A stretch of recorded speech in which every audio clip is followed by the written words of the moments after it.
Good morning students, welcome to the online class. So మనం semester 5A topic ని మనం start చేస్తున్నామమ్మా. So already 2 topics complete అయ్యింది మనకి ఇందులో.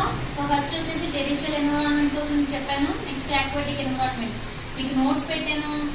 అండ్ ఏమైనా డౌట్స్ వస్తే నన్ను అడగచ్చు, నేను మళ్ళీ మీకు ఎక్స్ప్లెనేషన్ అనేది మళ్ళీ ఇస్తాను ఇవ్వండి. అండ్ నెక్స్ట్ టాపిక్ ఏంటి అంటే అట్మాస్ఫియర్, మీకు అందరికీ తెలిసిన టాపికే. సో మన ఈ పేపర్ అంతా మాక్సిమం ఓన్గా రాయొచ్చు, అంటే పాఠం వింటే చక్కగా ఎగ్జామ్స్ రాయొచ్చు అనమాట. సో అట్మాస్ఫియర్ అండి. సో అట్మాస్ఫియర్ లో సో అట్మాస్ అంటే ఏంటి? సో అట్మాస్ అంటే ఇక్కడ వేపర్, అట్మాస్ అంటే వేపర్, స్పియర్ మనం స్పెరికల్ అంటే round shape. So bacteria spherical shape, rod shape అని చెప్తారు. ఓకేనా? రాడ్ అంటే ఇదమ్మా. సో రౌండ్ షేప్ అన్నమాట. సో ఇక్కడ స్పియర్ అంటే బాల్ అని వస్తుంది. సో అట్మాస్ఫియర్ అనేది ఇది గ్రీక్ వర్డ్. ఇది ఏంటండి? Greek word. అట్మాస్ అంటే వేపర్ అని, స్పియర్ అంటే బాల్ అని అర్థం. అట్మాస్ అంటే వేపర్ అని అండ్ స్పియర్ అంటే బాల్ అని అర్థం వస్తుంది. సో ఈ atmosphere what is the definition? అసలు అట్మాస్ఫియర్ అంటే ఏంటి మేడం అంటే it is a layer. It is a layer or set of layers.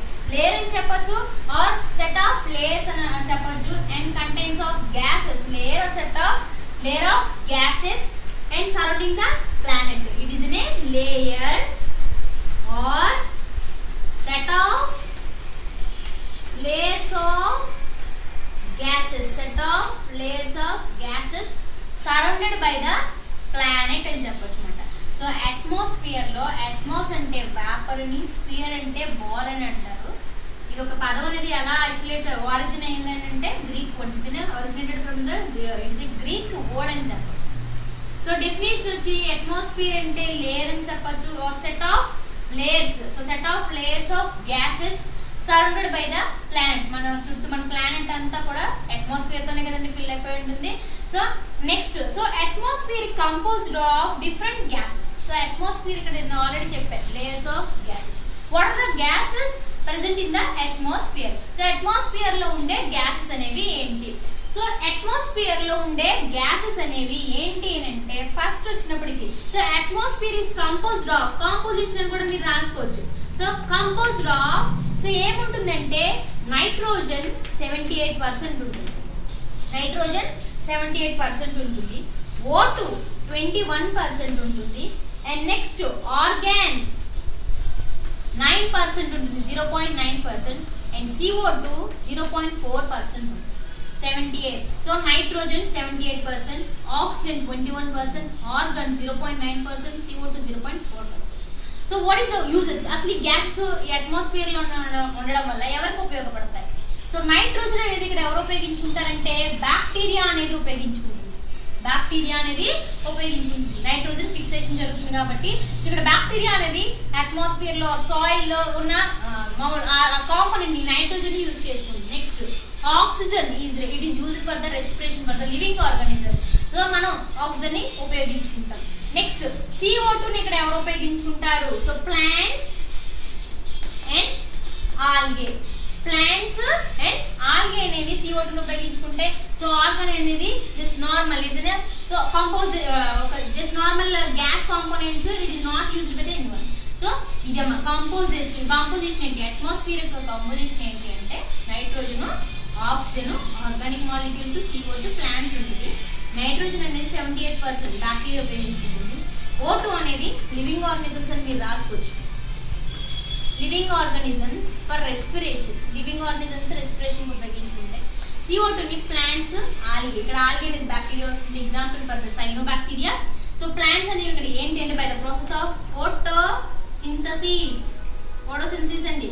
Plants లో ఇదే కదా జరగాలి మరి. సో CO2 అనేది వస్తుంది. CO2 అనేది ప్లాంట్స్ తీసుకునే మనకి ఏమి ఇస్తుంది? O2 అనేది ఇస్తుంది. కాబట్టి ఇక్కడ ప్రాసెస్ ఏంటంటే ఫోటోసింథసిస్ అనేది జరుగుతుంది. సో అట్మాస్ఫియర్ అనేది మెయిన్ గా protect the living organisms. So మనల్ని ఎక్కువగా ప్రొటెక్ట్ చేసేది ఎవరు అంటే అట్మాస్ఫియర్. ఎక్కడ దేని నుంచి మనల్ని ప్రొటెక్ట్ చేసింది? From genetic damage. మనకి ఏం కాకుండా అండి, జెనెటిక్ డ్యామేజ్ అవ్వకుండా అట్మాస్ఫియర్ అనేది ప్రొటెక్ట్ చేస్తుంది.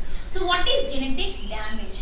సో మనలో ఉన్న DNA మెటీరియల్ అనేది డ్యామేజ్ అయిపోతుంది. అంటే డిఎన్ఏ అనేది మిస్ మ్యాచ్ రిపేర్, మీకు ఆల్రెడీ ఇవి చదువుకొని వచ్చినారే.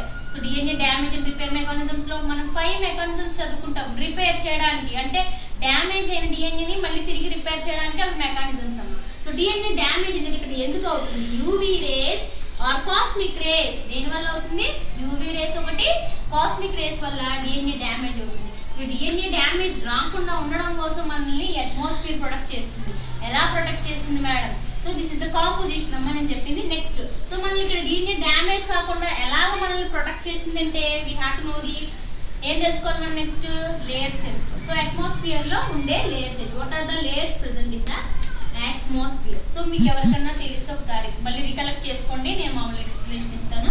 సో అట్మాస్ఫియర్ లో మనకి 5 లేయర్స్ ఉంటాయమ్మా. ఫస్ట్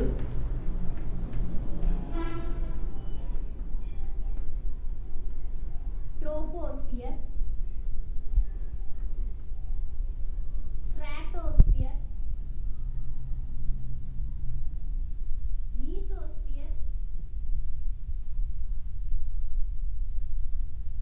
థర్మోస్ఫియర్, ఐనోస్ఫియర్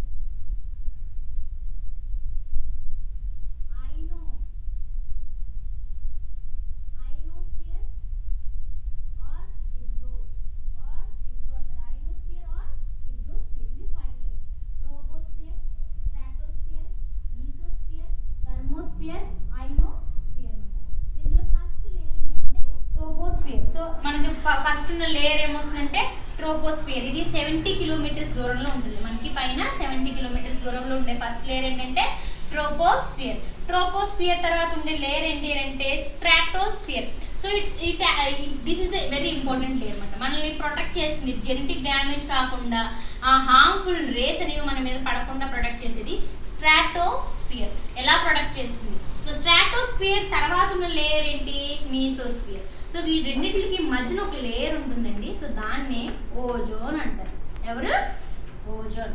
సో ఆ ఓజోన్ లేయర్ అనేది సో వీటి నుంచి వచ్చే అల్ట్రా వైలెట్ రేస్ అనేవి డైరెక్ట్ గా భూమి మీద పడకుండా మనల్ని ప్రొటెక్ట్ చేసే లేయర్ ఏంటంటే ozone layer. So ozone layer protect from the UV rays from the human beings. మనల్ని ప్రొటెక్ట్ చేసే లేయర్ ఎక్కడ అంటే ఓజోన్ లేయర్. అది స్ట్రాటోస్ఫియర్ అండ్ మీసోస్ఫియర్ దగ్గర మధ్యలో ఉన్న లేయర్ ని ఓజోన్ లేయర్ అని తెలుస్తారు. మీకు అందరికీ తెలిసింది అనమాట.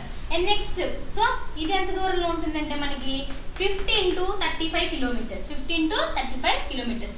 And next thermo. So meaning అంటే మీకు బాగా తెలుసు కదా, థర్మో అంటేనే హై టెంపరేచర్. సో థర్మోస్ఫియర్ ఇది ఎక్కడ ఉంటుందంటే 85 kilometres, above the 85 kilometres.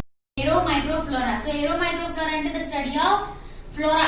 So air లో ఉండే మైక్రో ఆర్గానిజమ్స్ ని ఏరో మైక్రోఫ్లోరా అంటారమ్మా. సో దాన్ని స్టడీ చేయడాన్ని the study of aero microflora is called aero microbiology. So ఇక్కడ ఎయిర్ లో ఉండేవి ఏంటంటే so living microbes which are suspend in the air. So ఆ ఎయిర్ లో ఉన్న వాటిని ఇక్కడ మనం ఏమనొచ్చు అంటే బయో ఏరోసాల్స్ అని పిలవచ్చు. Bio aerosols. సో ఈ బయో ఏరోసాల్స్ ని ఐడెంటిఫై చేసేది నెక్స్ట్ డిస్పర్సల్ ఆఫ్ మైక్రోబ్స్ అని అడిగాడు అనమాట. So bio aerosols. సో ఈ బయో ఏరోసాల్స్ అనేవి ఏంటి అంటే so group of organisms present in the air. ఎక్కువ ఆర్గానిజమ్స్ అనేవి మన ఎన్విరాన్మెంట్ లో కలిసిపోయి ఎయిర్ లో కలిసిపోయి ఉంటాయి. వాటినే బయో ఏరోసాల్స్ అని అంటారు. సో ఈ బయో ఏరోసాల్స్ అనేవి ఏంటి? They travel. అవి ఏంటంటే ట్రావెల్ అయిపోయమంటారు. ట్రావెల్ అవుతాయమంటారు. Travel along the distance with the help of wind or precipitation. ఎలాగ అవి ట్రావెల్ అవుతాయంటే by the with the help of wind. So గాలి సహాయంతో. సో ఇవి ఎలా మూవ్ అయిపోతా ఉంటాయి. సో మూవ్ అయిపోయినప్పుడు ఏంటంటే ఒక ప్లేస్ నుంచి ఇంకొక ప్లేస్ కి అవి ట్రావెల్ చేస్తాయి కాబట్టి దే కాజ్ ఇన్ఫెక్షన్స్. ఎగ్జాంపుల్ మీకు టీబీ చెప్తానే. సో ట్యూబెరిక్లోసిస్. సో ట్యూబెరిక్లోసిస్ అనేది మైకోబాక్టీరియం కలిగజేస్తుంది.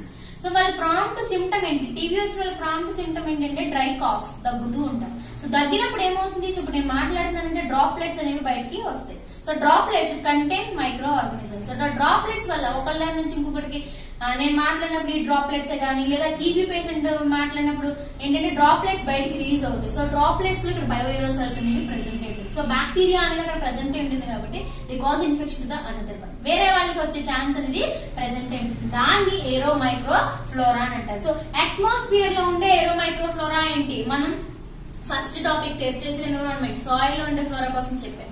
నెక్స్ట్ ఆక్వాటిక్ ఎన్విరాన్మెంట్ లో సో వాటర్ లో ఉండే ఫ్లోరా కోసం చెప్పాను. ఇప్పుడు ఎయిర్ లో ఉండేది. సో ఫస్ట్ మనం సాయిల్ చదువుకున్నామమ్మా. నెక్స్ట్ వాటర్ అయింది, ఇప్పుడు ఎయిర్. సో ఎయిర్ లో ఉండే ఫ్లోరా ఏంటి? సో ఎయిర్ లో ఎక్కువగా ఏముంటుంది? వైరస్. ఇప్పుడు మనందరికి కరోనా వైరస్, అవునండి. సో కరోనా వైరస్ ఎయిర్ లో ఉంటుంది కాబట్టి మాస్కులు పెట్టుకోమంటున్నారు. సో ప్రికాషన్స్ అనేవి తీసుకోమని చెప్తున్నారు. త్రూ నోస్ ద్వారా అది లోపలికి ఎంటర్ అయిపోతుంది. సో కాబట్టి మనం ఆ ప్రికాషన్స్ అనేవి తీసుకుంటున్నాం. సో ఎయిర్ లో ఇక్కడ ఎవరు ఉంటుంది? సో వైరస్ ఉంటుంది. నెక్స్ట్ బ్యాక్టీరియా ఉంటుందమ్మా. మనం ఇందా చెప్పాను టీబీ ఎగ్జాంపుల్, బ్యాక్టీరియా ఉంటుంది. అండ్ ఈస్ట్ అండ్ ఫంగై అనేవి ప్రెసెంట్ ఉంటుంది. So these are very rare. Yeast fungi అనేది చాలా తక్కువ మాట. ఎక్కువగా ఎవరు ఉంటారంటే వైరస్ ఉంటుంది అండ్ బ్యాక్టీరియా. ఎక్కువగా ఎవరు ఉంటుందంటే virus and bacteria. So clouds, మన యొక్క మామూలు మబ్బులు చూసుకుంటే ఆకాశంలో, మీరు క్లాస్ లో మబ్బులు, సో అలాగే స్కై లో కూడా ఏంటుంది? క్లౌడ్స్ ఉంటాయి కదా. సో ఆ క్లౌడ్స్ లో కూడా ఇక్కడ ఎక్కువగా వైరస్ అండ్ బ్యాక్టీరియా అనేది ప్రెసెంట్ అయి ఉంటుంది అనమాట. సో అసలు సోర్స్ ఏంటి? What is the source? అసలు ఎయిర్ లోకి మెయిన్ గా ఎంటర్ అవడానికి మెయిన్ గా కారణం ఏంటి అని అంటే, సో నేచురల్ గా మనం యూజ్ చేసే ఏ మెటీరియల్ ద్వారా అయినా సో మైక్రోఆర్గానిజమ్స్ అనేవి ఫామ్ అయిపోతాయి కాబట్టి, domestic waste are industrial waste, ఏదైనా వేస్ట్ అనేది అట్మాస్ఫియర్ లోకి రిలీజ్ అయిపో, పొల్యూషన్, నథింగ్ బట్ అంతే పొల్యూషన్. సో పొల్యూషన్ వల్ల ఏమైపోతుంది? ఫ్లోరా అనేది ఎంటర్ అయిపోతుంది అనమాట. సో ఎంటర్ అయిపోయిన తర్వాత సో ఆ మైక్రోఫ్లోరా, ఆ బయో ఏరోసాల్స్ అనేవి ఏమవుతాయి అని అంటే, అవి డ్రాప్లెట్స్ న్యూక్లియై కింద మారిపోయి సో ఇన్ఫెక్షన్స్ ని కాజ్ చేస్తూ ఉంటాయి అన్నమాట. అండ్ నెక్స్ట్ ఎయిరో మైక్రోఫ్లోరా అనేది నార్మల్ గా ఇంకెక్కడ ఉంటుంది అంటే హాస్పిటల్ దగ్గర. బెస్ట్ ఎగ్జాంపుల్ మనం ఎక్కడ చెప్పుకోవచ్చు అంటే hospitals. Best example hospital, aero microflora in hospital. So హాస్పిటల్లో ఎక్కువగా ఫ్లోరా అనేది ప్రెసెంట్ ఉంటుంది. Example influenza, polio, mumps, measles, ఇవన్నీ వైరస్ లో హాస్పిటల్ దగ్గర ప్రెసెంట్ అయి ఉంటాయి. నెక్స్ట్ బ్యాక్టీరియా అనేది, ప్రతి బ్యాక్టీరియా అనేది హాస్పిటల్ దగ్గర ఎందుకు ఉంటుంది మేడం?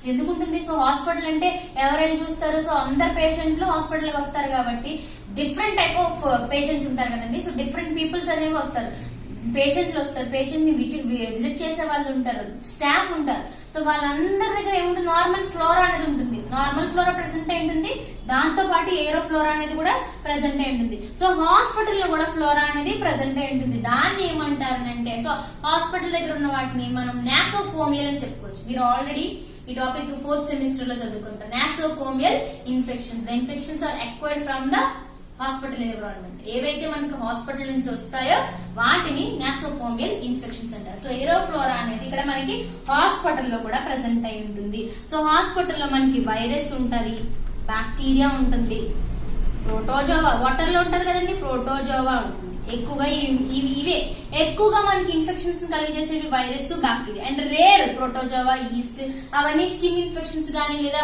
నార్మల్ డయేరియా గానీ అవన్నీ వీటి వల్ల వస్తుంది. ఎమర్జెన్సీ మోడ్ ఏంటి అంటే ఇక్కడ వైరస్ అండ్ బ్యాక్టీరియా.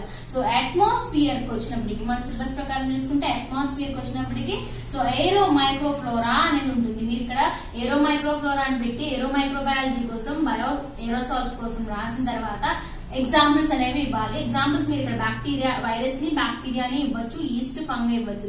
నెక్స్ట్ ఏరోఫ్లోరా అనేది ఎక్కడ ప్రెసెంట్ అయి ఉంటుందంటే హాస్పిటల్స్ లో ఉంటుందని చెప్పి ఆ హాస్పిటల్ డెఫినేషన్, నాసోకోమియల్ ఇన్ఫెక్షన్స్ కి డెఫినేషన్ రాసిన తర్వాత ఎగ్జాంపుల్స్ మళ్ళీ ఇచ్చి దానికి మీజిల్స్, మమ్స్, బ్యాక్టీరియాకి అయితే టీబీ, మైకోబాక్టీరియం కానీ, స్ట్రెప్టోకోకస్, స్టెఫెలోకోకస్, మీరు అలా ఎగ్జాంపుల్స్ కింద ఇవ్వాలన్నమాట. సో ఇది మీకు డైరెక్ట్ గా క్వశ్చన్ అట్మాస్ఫియర్ అని అడగచ్చు. అట్మాస్ఫియర్ అంటే బోత్ మీరు ఏరో మైక్రోఫ్లోరా కోసం రాయాలి అండ్ డిస్పర్సల్ ఆఫ్ మైక్రోబ్స్ రెండు కలిపి రాయాలి. షార్ట్ ఆన్సర్ కి అయితే aero microflora and dispersal of microbes. So ఇది aero microflora, atmosphere, aero microflora and dispersal of microbes అనేది మీకు మళ్ళీ నేను నెక్స్ట్ క్లాస్ లో చెప్తాను. Thank you students.